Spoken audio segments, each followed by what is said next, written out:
Wahoo! Woo! Let's go. Chaos. Wow, what a finish. I'm getting lightheaded here. Yeah, Mr. Debrusk with the Hattie finish. Oh man. Yeah, somebody just asked in chat, why did Boston let go of him? Jacob saying, why did Boston get rid of him? Yeah, I think it was a mutual thing. I think he wanted a fresh start, and they wanted to give him that opportunity. I think he had Vancouver at the top of his list right away when free agency started. So, Wonder if he was a fan or what the connection was there, because obviously his dad is one of the announcers that you see a lot of Edmonton games. So I thought maybe Edmonton might have been a way he wanted to go with the future of his career, but obviously I don't think they have the cap space to sign a guy like that. So lucky for us, right? well, and I think the allure of getting to play on the wing with Petey was a big draw for him, and now we are starting to see the fruits of that desire. Yeah, amazing. What a finish. And then we talked about it during the first intermission. Second period, the Canucks came out and they fired a lot of shots on net. So that was good to see. That's kind of really when they turned things around. They finally woke up. Yeah, I would have liked to see them get a little bit on Huso quicker, especially a goalie who hadn't faced an NHL shot since November 9th. They got a couple chances there and they deked and stuff, and I really hoped they would have just shot early. But we found a way to get the win. Good on the guys. We were gifted a late power play in the third there where it was like, what are we doing? Literally playing for the tie. There was not much urgency to get it to the net, but what a game from that top power play line. Petey, Hughes, Debrusk, just a fantastic game all around, start to finish. Petey really looks like he's found his stride again, moving his feet, pushing the play. The vision he has for the ice to find those passes and create chances for Debrusk is really great to see. Yeah, Canucks had 13 shots in the second period, ended up with 10 shots in the third period with 32 shots. So this is, I can't remember off the top of my head, but this might be the first game that we've been covering where the Canucks outshot their opponents. They outshot Detroit 32-31 overall. Yeah, it's good. It's something they got to trend in the right direction now and keep that going. And they need to be more consistent with the shots. Yeah, we got up to 10 in the third period, but they were late. They were all late. There was a long stretch there where we didn't have any shots in the third period. So, all positive things to build on, but also still not out of the woods yet with our consistency. But yeah, nothing really to complain about when you get a win.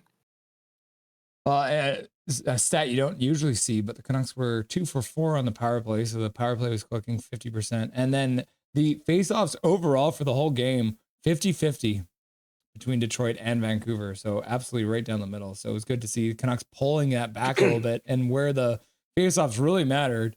How are the Canucks doing so well to win those faceoffs? Because that's 2 games in a row in overtime where they essentially dominated the faceoff circle. It's becoming skill and knowledge. If you watch, I don't know if you were watching closely. Suter is watching Larkin set up for that draw, and he originally set up to win on the backhand. And when he saw Larkin setting up on forehand side, he switched his grip to win it the other way to Garland and then back to Hughes. And Larkin didn't see Suter switch it up. So that was actually a very high hockey IQ play that it may have gone unnoticed by a lot of people. But yeah, no, good on Suter for getting that control right off the rip in OT, because we all know how important possession is on that 3-on-3. Yeah, I think Detroit only ended up with 1 shot in the overtime. But even off the shot, you saw a couple times the Canucks recollecting the puck in overtime, keeping that control, making sure that they can get their players changed. Ending up with 33 hits. So another game where the Canucks are at least 10 hits a period. Detroit did have quite a few too, 27 hits, but yet another game where the Canucks are absolutely throwing their bodies around out there. And a 7-game series, that's got to wear down the other team, right? Absolutely. Just the physical play always wears down the other team, and even if it doesn't wear them down, it causes them to be quick with the puck and make those mistakes, and allow our players to regain control on the forecheck and things like that. When you force the issue, the other team has to think a little quicker, and it can lead to moments where we find the back of the net off of quick turnover. Just a quick comment for anyone who's still watching the feed. For some reason on our Canucks post-game show, we're getting Boston Bruins coverage. Right? We have Rick Bone as one of our former coaches, and we're getting Boston Bruins coverage on the post-game show. So you'll love to see that. I guess this is probably the pre-game show for the next game coming up, but still, we'd love a minute to have the boys talk about our game for a second. Bringing you the topics that matter, apparently. Checking in on Zadorov before he comes back to the Canucks. All right. Eric Brandstrom with that tying goal with a beauty pass from Pettersson. Brandstrom with his third goal. He is in that conversation. Everyone's having it. We had it a little bit tonight. You got Lankinen, you got Sherwood, you got Brandstrom. Brandstrom putting himself in the conversation for one of the most low-key best additions to this team so far this season, isn't he? I think every single one of our additions has been an absolute steal by Patrick Alvin. I don't know what the rest of the league was doing, but somehow he kept these guys under lock and key and found a way to get him in the lineup for pretty cheap. And in the case of Eric Brandstrom, basically a steal. It was supposed to be a cap dump deal, and who knew we would find our second best puck moving defenseman. I mean, good for him. He's got two of the greatest of all time, right? He's got Adam Foote and he's got Sergei Gonchar to coach him. Are we starting to look at this as like, I mean, obviously Rick Tocchet already won the best coach of the year last year. Is there a chance he wins it again? Because if you're looking at all these players, and I saw an interview with Connor Garland while I was looking over some Connor Garland stuff. And when Connor Garland was playing for Rick Tocchet all the way back when they were both together in Arizona or Phoenix, or I can't remember how long ago it was. Essentially, Connor Garland was having a rough time, and then Tocchet pulled him in the office and said, "Man, with the way you're playing, you're not going to be getting 17 minutes a night. Like, you're not playing that way." And Connor Garland's response was, "Okay, teach me." Right. So do we have a bunch of guys who are coming into a system that is teaching them to be good hockey players and helping them decide to be in the right place at the right time? Yeah, if you buy in, you definitely start to see it. Garland has completely changed his game. He's now this season he's now averaging 19 minutes a game, which is like a almost 5 minute jump from his career before that. And to be playing at the level that he's playing by adding those minutes and not adding mistakes to his game speaks incredibly to his effort to improve in the places that the coaches have asked him to. Someone I saw who had probably a weaker second half of the game, and we talked about in the first period, was Heinen. 2 times on the penalty kill there, very weak clearing attempts. The one kind of had a moment to get control, but waved at the bouncing puck there. And then in the third period, had the play up the wall where if he would have been a little harder on the puck and got that out, then maybe we're not talking about overtime and things like that. So, we pile on Höglander and things like that. He also took a penalty that he probably shouldn't have, which likely landed him on the bench again in the old doghouse. But there's still stuff to clean up. But when we're finding ways to win, it speaks to that coaching and that system and just finding ways to be resilient and meet pressure with pressure, right? Yeah.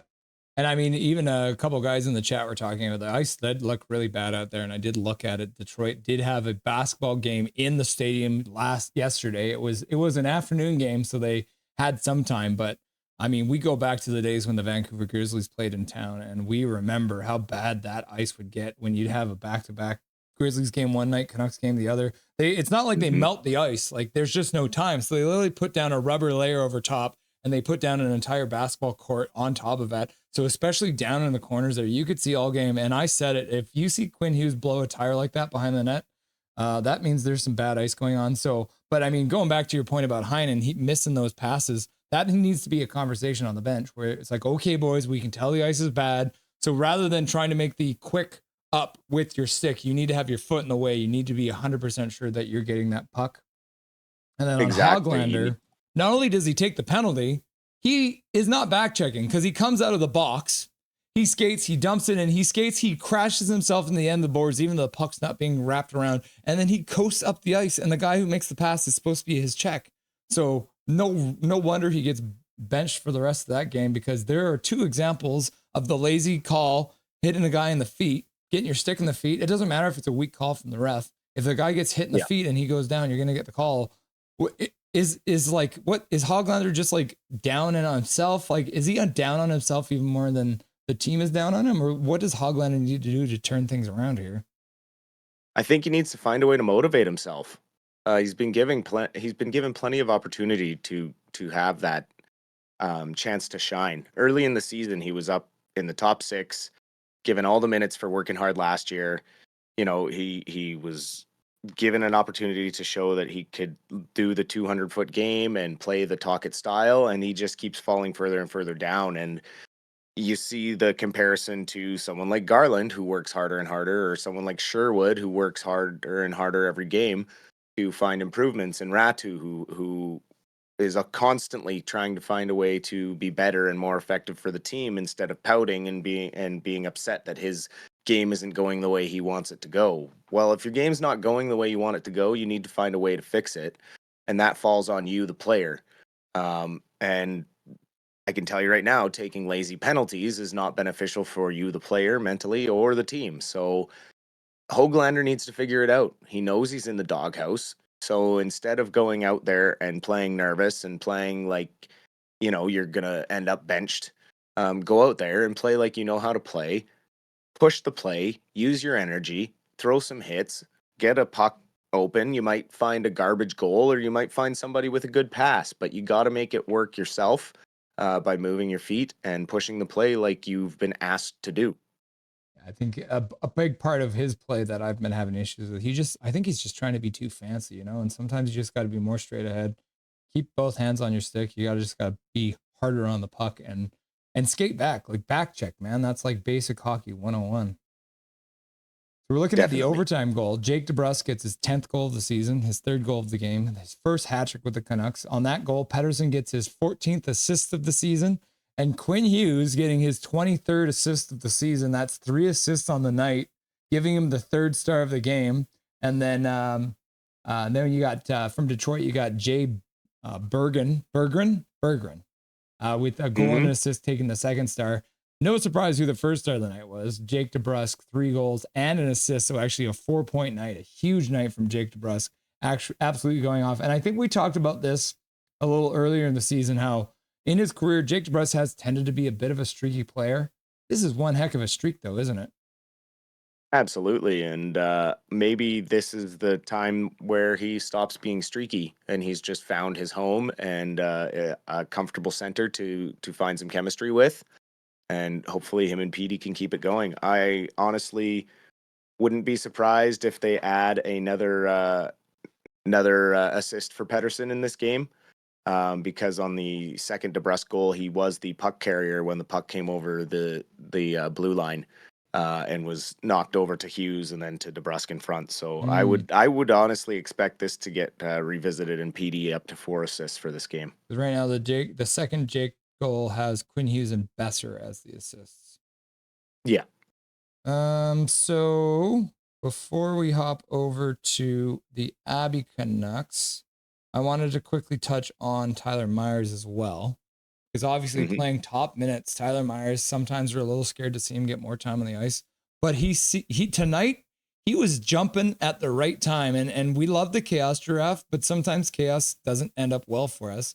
But Tyler Myers, and you saw it, was it 2 games ago? Same thing, hopping up and anticipating that pass, and he did that probably 3 or 4 times tonight.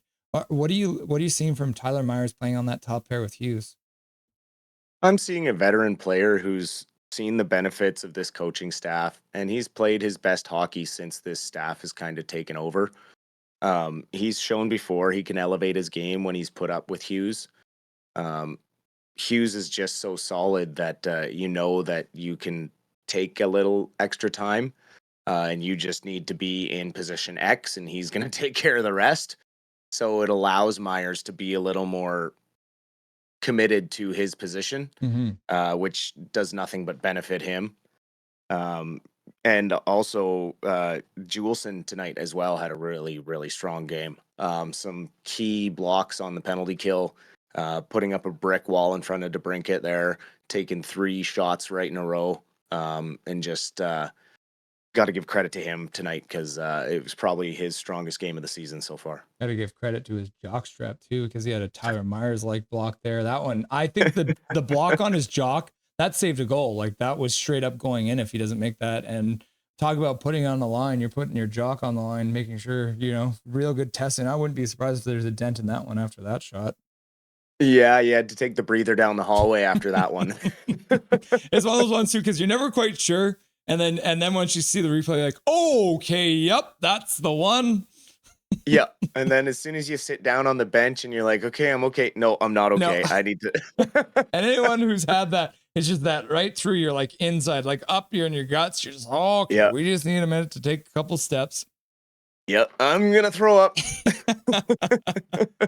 So let's quickly hop over and chat about the Abbey Canucks, because we didn't get a chance to see because they played after the noon game. On Friday. What was the result of that game against the San Jose Barracuda? So not the greatest weekend for the baby Canucks. Back-to-back losses, losing both games to the Barracuda. Both games they found themselves falling behind. In game 1, they were found themselves down 3-0, going shortly into the second period. However, they did battle back to make it 3-3, but it was just too little too late. San Jose scored with about 5 minutes left and added an empty netter to take game 1 5-3. In this game, though, there were some positives. Dino Cambites had a very strong 2-goal effort, an excellent shorthanded goal where he was the lone forward in on the forecheck. Absolutely wonderful shoulder to shoulder to separate the puck carrier, and just buried it right away. All kind of happened in one fluid motion. Just a really strong play. And then we had D. Petey with his first AHL goal in this in game 1. So there are a couple of positives there. Some negatives. Ty Young had a couple of soft goals sneak by him. Found a couple of holes early that he would probably like back. So because of that, we were fighting an uphill battle the whole time game 1, and that it showed some good resilience to get back to 3-3, but too little, too late, and had to move on to game 2, hoping for better. They didn't get better, unfortunately.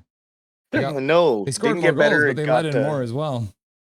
Exactly. So game 2 saw the penalty troubles return that we talked about earlier in the season. They found themselves in the box a lot. They were down 2-0 after the first period again, but managed to make it 2-2 very quickly into the second period with a couple of quick goals.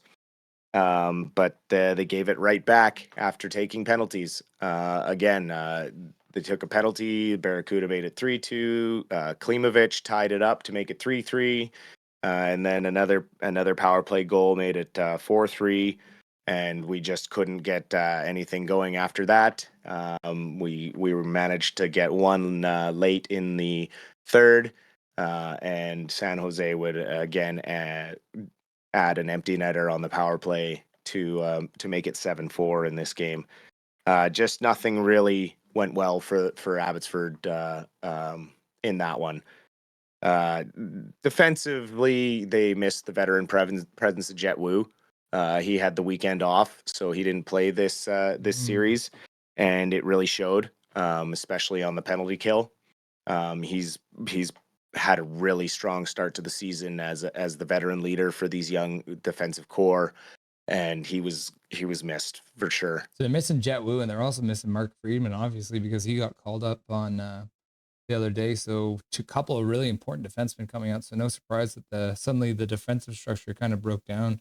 The trickle effect of having the Hronik injury actually looking like it might have affected those baby Canucks down there in Abbotsford. Yeah, a little bit. They looked a little thrown off. Jet Wu has played pretty much every game, I think, and has been on the top pairing. So taking him out of the lineup really damages the structure. And he obviously wears an A too, so he's a leader on the team. So couple of losses after a 4 game win streak.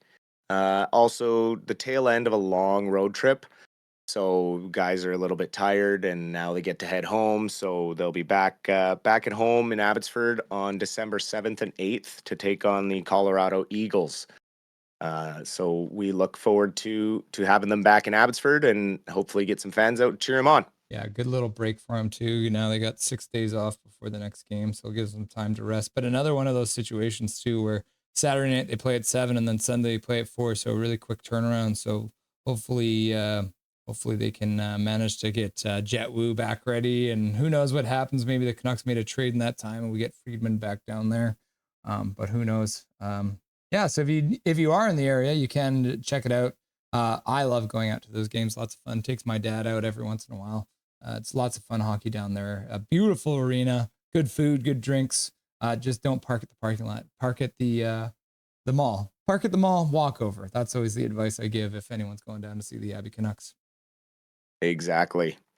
The Vancouver Canucks now 1 game left on this road trip. They're heading into Minnesota, who is a team who just picked up the guy that everybody was rumoring that the Canucks would be picking up in Jiricek. Did the Minnesota Wild now have the deepest, most solid defense in the entire league? Oh, in about 3 years, they're gonna be a very very powerful decor. Um, yeah, but they gave up a boat for him.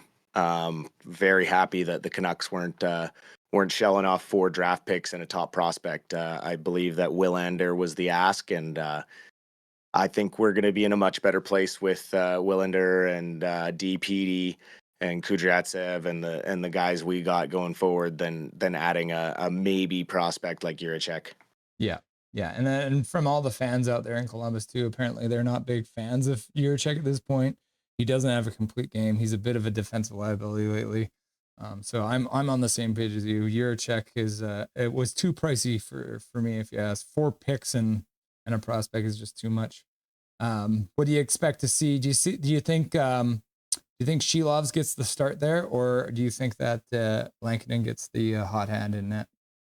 Not a chance that Shilovs gets the start there. I He's just with Demko likely starting game one from the road trip back at home. I think that this week we will see the movement of Shilovs down to Abbotsford. Mm-hmm. I would expect him to be playing next weekend in Abbey, Mm-hmm. and we'll be going forward here with Demko and Lankinen until we need to make a change. You don't think they keep Shilovs around just in case, and do you think they're just sending him straight down to the A, and then probably Ty Young gets sent back down to Kalamazoo? Ty Young will likely get sent back to Kalamazoo. Shilovs will get down, get the majority of the starts down in the A until Patera gets back. In which case, then it'll force a move to be made. I think it's just too costly to carry 3 goalies on the NHL roster. Mm-hmm. As long as you have 2 healthy ones, that's all you need, and you can call guys up and down as needed. So I just think that Shilovs needs to go down and work with someone else and find the confidence in his game again. He clearly doesn't have a great relationship with the goaltending coach that is with the big club, um, which is unfortunate.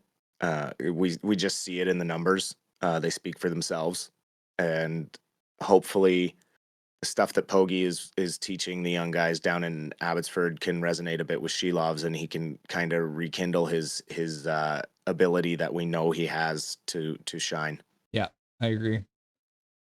Cool. So Dustin, we'll see you again on Tuesday night against the old rivals, the Minnesota Wild. It's a 5:00 start, so we'll have you on during the first intermission, and enjoy the rest of your Sunday, because we've got a lot left after this early game.